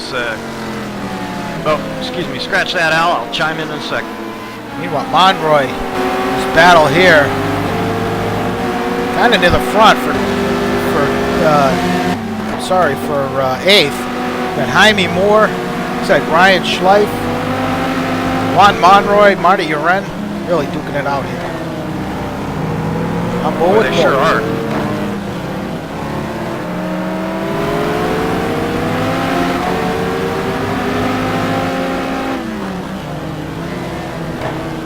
Yeah, and it should be noted, big Pool in 10. Yeah, Pool, I think, was caught up in that first corner incident. Was he unlucky? Quite unlucky there, as looks like Preto gone into the side of Luton, and that knocked Preto into David Poole. So Poole now, he's got the under intense pressure here from Canola. It's going to be a sitting duck here down the straight. So Canola looking to make the pass on the outside of Poole. Poole looks like he's going to hang on.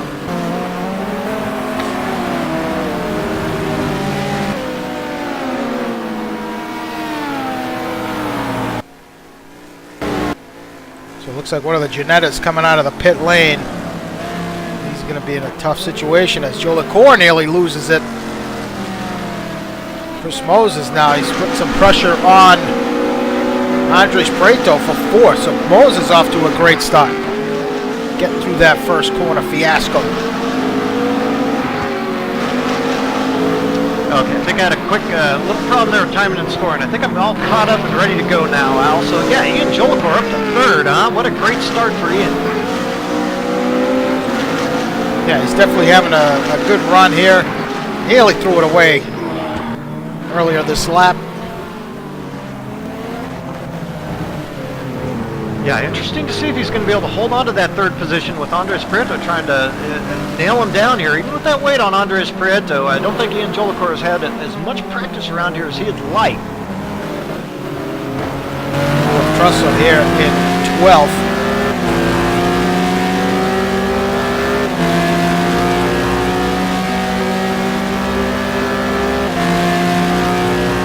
Boy, traffic's still trying to come through the Ginetta Curtis Chandler. What a tough break for Curtis to have to dive into the pits here with some damage.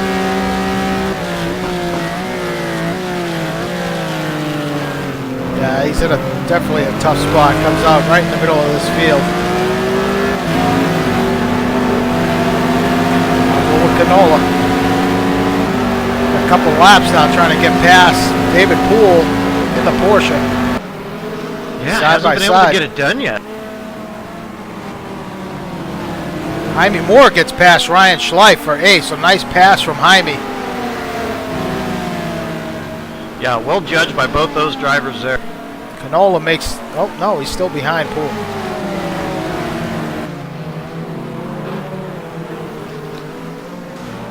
Ooh, Monroy loses it.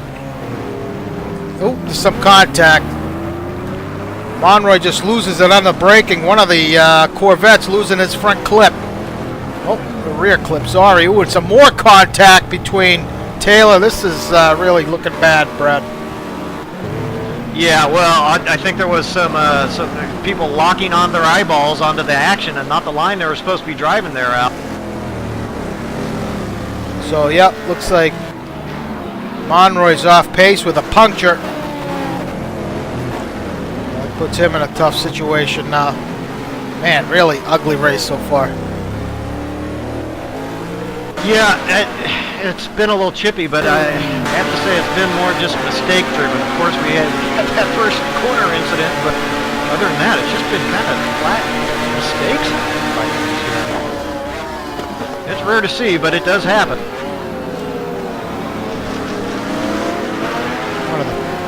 Looks like Panos is taking it off on board with Halili. That was Monahan who was off into the grass. Should make quick mention here. The last time he raced this qualifying race, it went 20 laps. So we're looking for about the same distance. Yeah, and as you watch through the field a little bit, I'll tell you the battle over 3rd has really heated up now. So Jolicoeur, Prieto, and Moses all in lockstep with chasing Marty Eiran not too far behind. So that battle's heated up. It looks like Canola might have made a mistake. He lost the position to Trussell, so now Canola back in 10th. David Poole up to 8th, Moore in 7th. So let's pick up that fight for 3rd between Moses, Prieto. Marty's in the mix as well. Oh! Boy.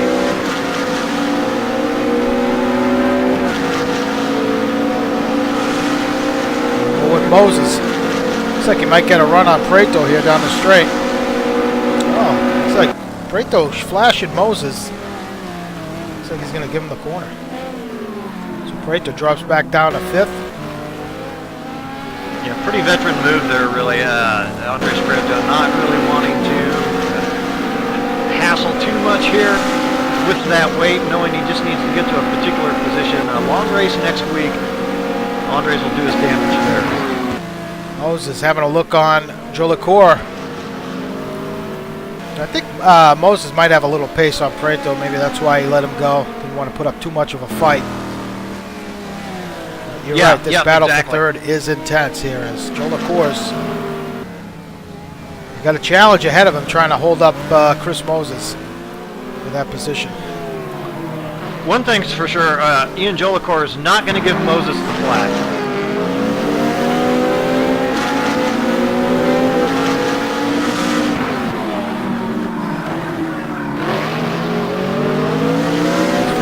Battle here. This final corner, Moses, BMW's strong down the straight.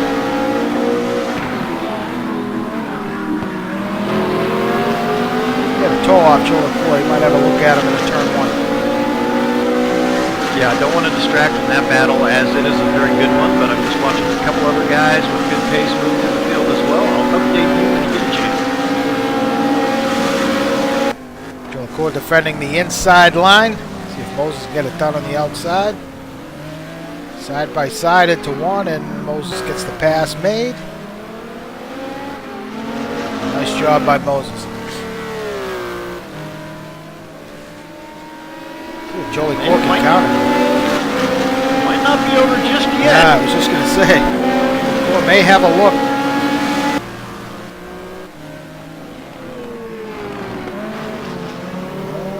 Not close enough. Yeah, really judged well by Ian there, not forcing the issue too much. The Ferrari will have should have better handling here through this second sector if he can stay close enough, but he's dropping off a little bit already. So Marty falling off that battle. Further back, Jaime Moore ahead of Trussler. Yeah, it was Marty Eiran with a mistake coming off the last corner. He just missed that, I saw, so Marty Eiran, that's why he has dropped back a little bit. I don't know if the timing's off. Is Poole a lap down? I am showing David Poole as being in 29th position, Oh, but so- is... Okay, so he's he's in. Must have came in for service. Who knows? No, he's back there. That was timing and scoring glitch, Al. Okay, there we go. Yep. So Jaime Moore got his hands full with David Poole behind him. And Trussler Canola. This battle's still going on. Yeah, fights of groups of 2 and 3 and 4 all throughout the entire field, Al. We got Monahan getting chased down by John Houston here. They're back in 13th. Halili running there in 14th. Cuppins falling back to 15th. Greg Myers in 16th. So, Ryan Schleif, he's way back. He got caught up in something earlier. He's got Matt Taylor all over the back of him. Taylor also caught up in that first lap problem. And Kevin Miller all over the back of Taylor. Yeah, Matt Taylor actually has made a nice recovery. He was at BMW, remember, in the first corner, playing 90 degrees across the track, so he has recovered pretty well.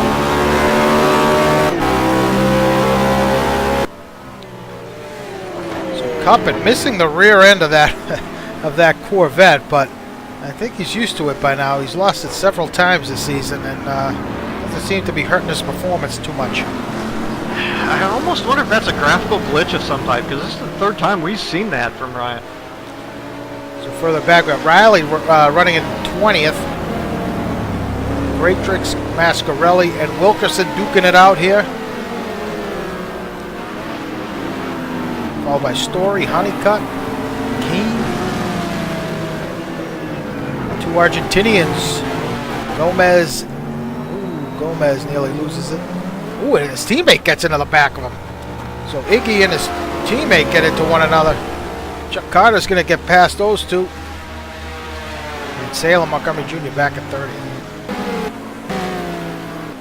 Yeah, Omar actually went ahead and escaped out. He will take a DNF here, Al. Those guys running as high as 21 and 23rd, but it has come undone for them.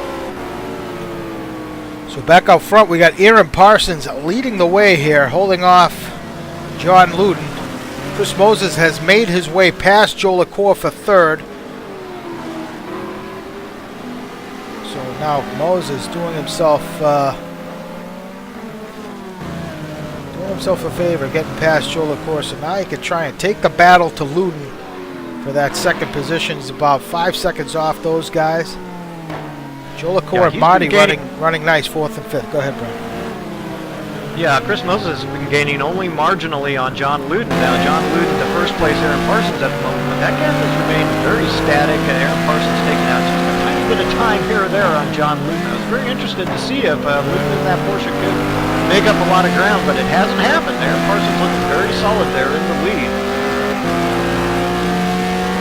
Battle here for 6th between Jaime Moore and David Poole. This battle has been lockstep since the start of this race. Jaime Moore really pulling away from Poole down the straight. Poole, I think he's and I didn't suffering a little. He's got some aero damage on that portion. Yeah, no question. I did not see what happened to Andres Prieto. You may have caught it, and I missed that as well. But Andres Prieto back in 12th and embroiled in one hell of a fight at the moment. A five-way battle here for the moment over 10th out. What a battle. Let's jump on board with these guys, on board with Mike Trussler.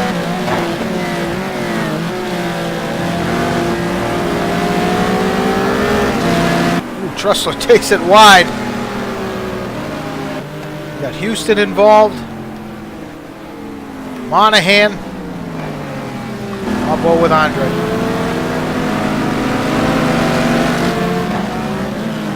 Yeah, last time we checked in, Andres was in that 5th position, so not sure what happened. But in any event, now looking to fight to get himself a good spot in the feature race.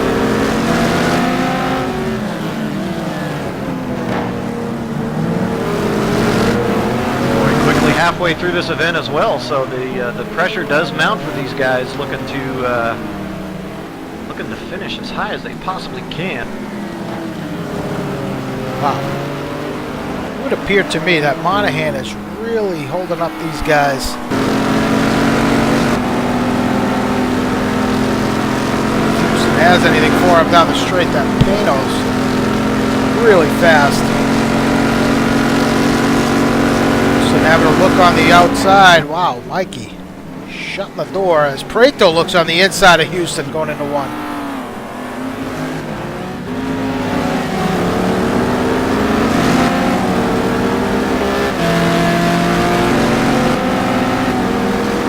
Wow, yeah, I might have to reverse decision. You know, Mike Monahan's teammate, Thiago Canola, we know him to be very fast. He has not found the pace here yet either.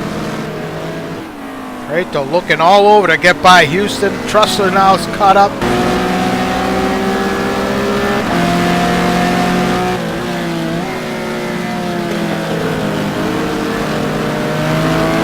Boy, some tense moments for these guys on this track. I can just imagine what they're going through in the cockpit. It's a full perspiration time for these guys. Yeah, it certainly is.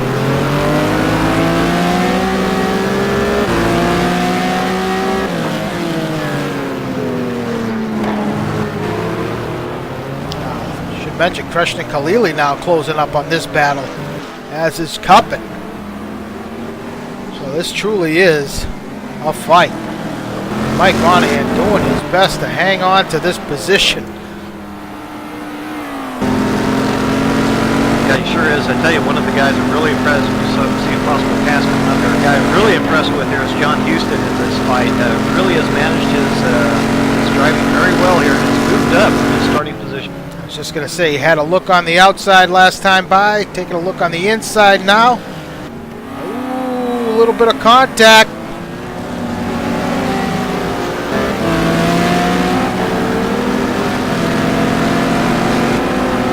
Mike not giving him much room there for Houston on the inside. Yeah, really aggressive here is Mike Monahan with that train behind him. You know, if somebody does slip by, he could find himself losing 3 or 4 spots just within a couple corners. What an intense battle here. As Prieto now looking on the inside of Houston. Is he going to hang on to it? It looks like he's going to. Nice pass from Andre. You know, and don't want to break in when... Ooh, there's some Houston now, some contact with Prieto. Trussler's going to get by.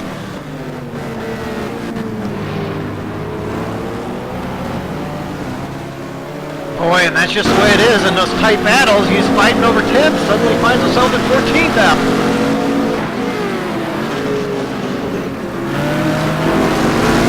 remember a time when I've seen so many cars so close together. See if Prato could dispatch Mike here going into 1. Yeah, you know, these guys are really dealing with the Panos straight line speed, but the Viper might have something for him. Ooh, Mike with a mistake. Runs wide. Prato makes his way past, so Prato should walk away from Mikey now.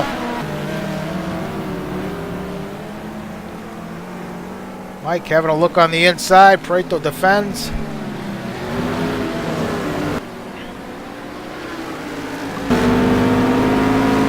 Wow. Oh! Ooh, Trussler's got off. Is that self-induced, or did he get help, Brad? I missed it. I think it was self-induced. I had a bad angle on. Houston now attacking Monahan again on the outside. Wow, what a battle here. Take a quick look at the timing here. 12 laps in. This race quickly winding down here. Tremendous fight. Yeah, those gaps at the front have stayed the same. I'll get that in really quickly.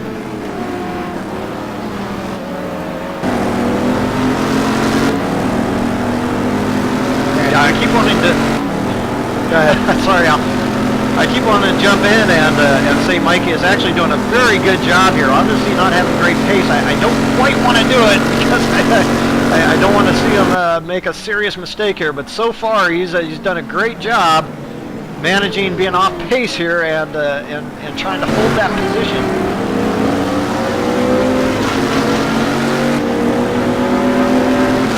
Really right in this fight as well.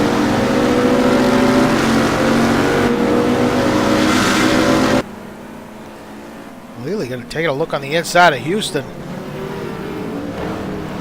Ooh, Prato runs a little bit wide there, but you can see that gap he's already put on Mike Monahan in just 1 lap. Boy, and Kreshnik does have good speed here, doesn't he? He certainly does. It's a poor qualifying lap, but he does have good pace. Boy, just a little further up, in case you can get to it, Tiago Canola has caught up to Jaime Moore. Those guys are in a fight over 7. Yeah, right behind him is Rodrigo Triana, so fights all around here, Brad. Further up, it's still Parsons leading Luden by, well, that gap really has remained static.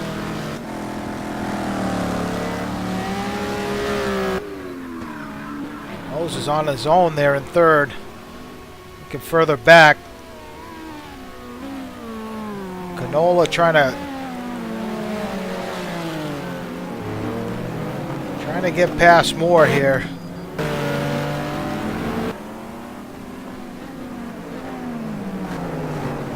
Now Cuppet has joined this battle.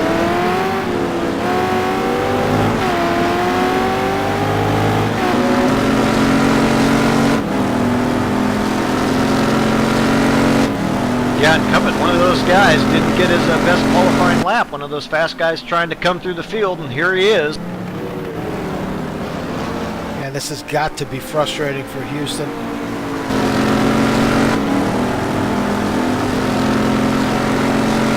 Well, I don't know if it's someone... Oh, go ahead, Al. No, I'm just thinking, for Houston's sake, he's going to want to... He knows he's going to be around Mikey.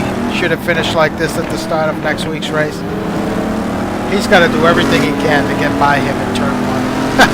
Because if not, it's going to be 2 hours of this. Boy, that's absolutely a good point, and he may be thinking that. I certainly would be if I was in the cockpit. And once again, you know, this Panos not getting through the twisties real well, but they just don't have anything for it coming down this long straight, and that is the advantage that the power cars will give you around here. So Halili made a bit of mistake, so he's fallen back to 15th. Greg and Cuppet have gotten past. Taylor, Trussler's fallen back to 17th, so Taylor's made a done a good job getting back up through the field. He fell pretty far back. So him and Trussler going at it. Trussler not going to have a look. Ryan Schleif back there in 18th. Oh, I apologize. I called. That's actually Ryan Schleif was missing his the rear of that Corvette. So Schleif qualified well, finds himself way back in 18th. Kevin Miller and David Rowley going at it. Great tricks back at 21st. Honeycutt, his teammate Wilkerson. Lou and Story going at it. Gigi and Montgomery Jr. Montgomery Jr. back at 27. Carter 28th. Keene 29th. Curtis Chandler running in 30th. Monroy. And that's it. Monroy back in 31st. So back up front, Parsons leading this. Yeah, John Luden now starting to claw back a little bit of time on Aaron Parsons. Maybe too little too late, but he'll store that in the back of his mind for our feature race next week. Man, what pace Moses has. Once he got past Jolie Core, he really checked out. So Jolie Core and Marty quietly running, well, right now, I was going to say quietly, but David Poole really putting the pressure on Marty. Yeah, he sure is. Yeah, he sure is. And then right behind them, there's a three-way battle going on. And behind that battle, there's another battle going on.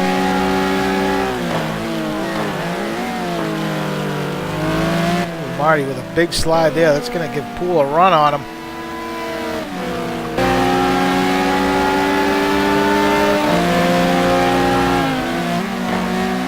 Oh, Tiago Canola just popped up with a DNF out. Ooh. That's unfortunate.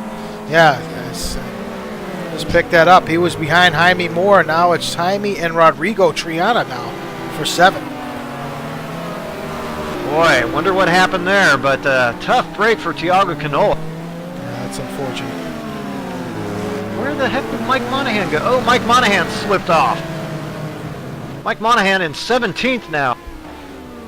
Wow, that team's fortunes have radically changed here in the last couple laps. Certainly have come undone.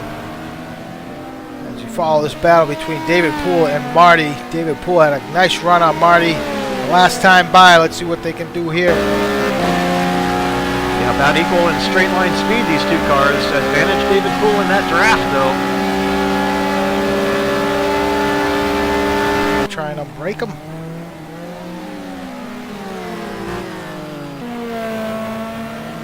Get it done.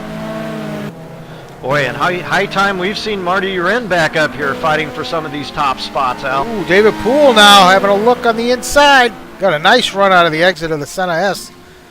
Looks like Poole's going to take it. Marty side by side.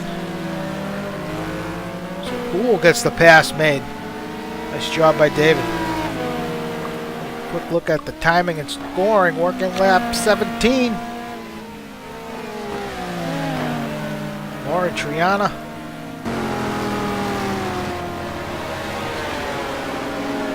So the gaps have kind of widened out a little bit here, Brad. Not as close as we were witnessing earlier. Not quite as close. It is still Andres Prieto, John Houston, Cuppet, all still pretty close, fighting over for that 9th position, and actually charging Gregory Myers. Now, we talked about him and his move through the field ability. Ooh, as John Houston has actually made a mistake and allowed Cuppet to go. Yep, just picked that up. So interesting here as the half hour winds down. Now these drivers, again, will kind of store in the back of their mind who they're going to be running close to and how these stints are going to play out for that future event. And trying to figure out where they need to kind of improve their setup. Do they want it better later in the stint? Do they want to try to get even more speed early in the stint? So these guys got their thinking caps on at the moment. Tell you what, this battle between Jaime Moore and Triana, very close. Triana had a look there for a moment. Moore defending well. Yeah, both drivers in our Columbia contingent. You got to be impressed with those guys tonight as well. Chris Moses called it out. Rodrigo Triana, he thought he had great speed, missed that good qualifying lap. But Chris Moses was not wrong about his speed.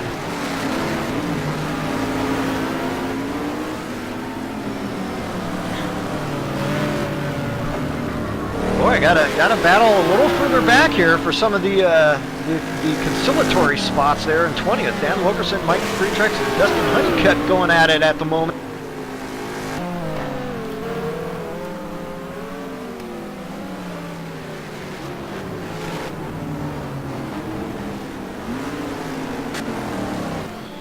Watching John Luden creep ever so slightly closer to Eiran Parsons here. Yeah, I noticed that too. I just don't think he's got enough time to catch up. It's just not enough.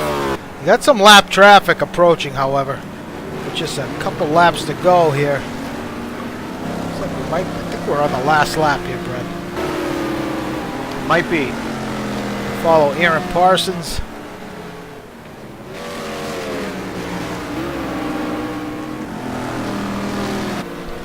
Yeah, the server's called NorthAmericanGP.com, just the name of the website. You just type North in the search field, you'll find it. GT2 and GT3 servers. So Parsons approaching lap traffic now. That's Jared Keane in the Sunred.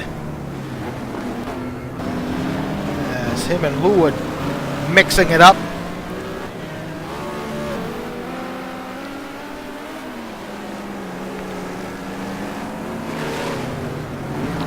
Like, ooh, as Chuck Carter takes it wide. Ooh, that puts Luden takes it wide as well, but puts Parsons in a tough spot.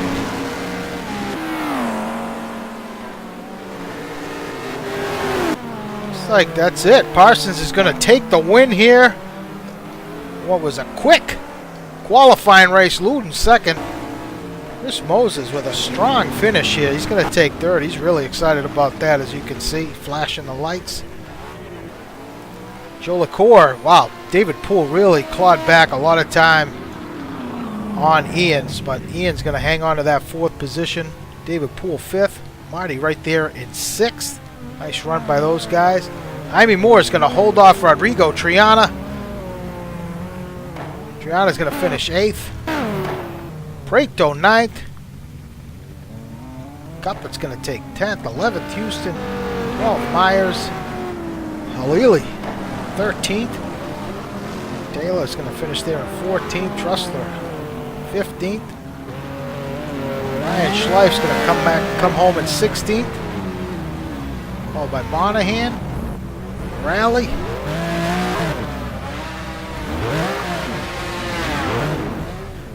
Kevin Miller.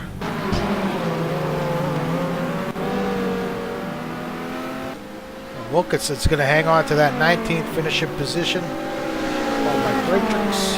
Battle behind. Yeah, Honeycutt and Montgomery Jr. It's like Honeycutt's going to hang on to that spot. Montgomery Jr. is going to finish 22nd. Followed by Iggy. Ascarelli's going to come home in 24th. I think that's it. Those guys were a lap down. Yeah, Keane was the last guy on the lead lap. Well, there you have it. As these guys play crash up derby here at the end of the race.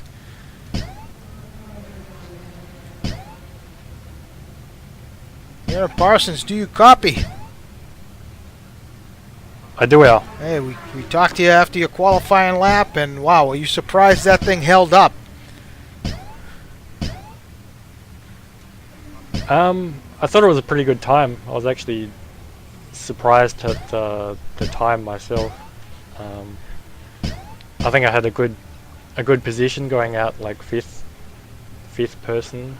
The track was really good, and I think it's better than waiting around for a very long time sometimes. Well, I'll tell you what, the three of us in the broadcast booth, we were pretty shocked to see that time hold up. We thought somebody would get down into the 30s, but a lot of guys made mistakes, so that only benefited you. Congratulations on locking in your your qualifying and the race. It looked like you got a bit of a sluggish start, but you really got going there. And then you and Luden, there was some incident right behind you, so you and Luden allowed you and Luden to check out there for a little bit, and kind of consistent gap between the two of you. Was it a pretty easy race, or was he pressuring you at any point? My car was really very good right at the start. So the first 3 laps, I was able to pull a small gap, and then I think my tyre pressures were slightly too high. So for the rest of the race, Ludden was about 1 to 2/10 lap faster than me. So he very, very slowly closed the gap. So I had to keep pushing as fast as I could, because I knew if I made one slip up, then Ludden would be all over me. Yeah, and that's the same thing I noticed as well, Aaron. Congratulations! It's a clean sweep for points for you here this week, and so that's got to be feeling good, and will go a long way toward your championship hopes this season. But yeah, I noticed the same thing with John Luden beginning to pull back a little bit of ground. So is that a little bit disconcerting for you going into next week's feature race? It's kind of to be expected from John. He's always fast, especially when he doesn't have weight and starting from the front. So I expect him to be a very, very tough competitor, and also David Poole.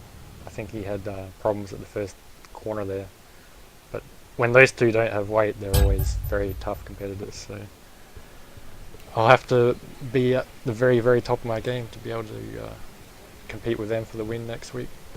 All right, well, Aaron, congratulations, and wish you all the luck in the world next week, and for 2 hours here while you try and hold back Luden and Chris Moses, who came home in third. He's got some pace, so he's going to be chomping at the bit there, looking to get at you. So, but congratulations tonight, and we'll see you next week. Thanks, Al. Thanks, Brad.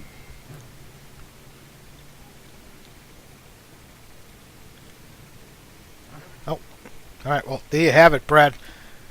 Kind of a surprising qualifying session. Bit of an ugly race, not what we wanted to see, but Super Pole sprint race kind of lends itself to that at times, unfortunately. But yeah,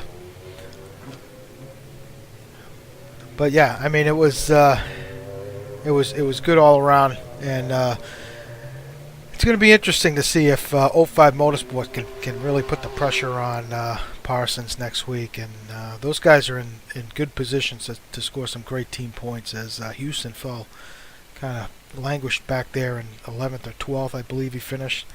It's going to be an interesting team battle for sure next week. Yeah, well, you got to like the 05 Motorsports chances in those Porsches in the 2-hour feature event. Their cars are the tires are gonna hold up very well. The fuel is going to be very good for those guys, so they'll have a wider fuel strategy options there in that 2-hour event. And who knows, we could get some weather come in at this Interlagos track next week as well. So yeah, it's going to be a good event. It's going to be interesting to see how the gaps open up, or if they do in that event. They almost certainly will, but that won't detract from the race, because a lot of strategy involved in those 2-hour events. So I'm looking forward to that one next week. All right, well, we're going to close it out here tonight. Want to thank everybody who tuned in. We'll be back next Monday night for the 2-hour feature race here from Interlagos. Until then, we'll be live from Bathurst, Assetto Corsa GT2 race. It's going to be Thursday night, 9 Eastern, qualifying, followed by the 250-kilometer race, roughly about, give or take 90 minutes. So it's going to be a lot of fun. Hopefully you can tune in to that with Ken Rodriguez. If not, we'll see you next Monday night. Thanks, everybody, for tuning in. Thanks, Brad.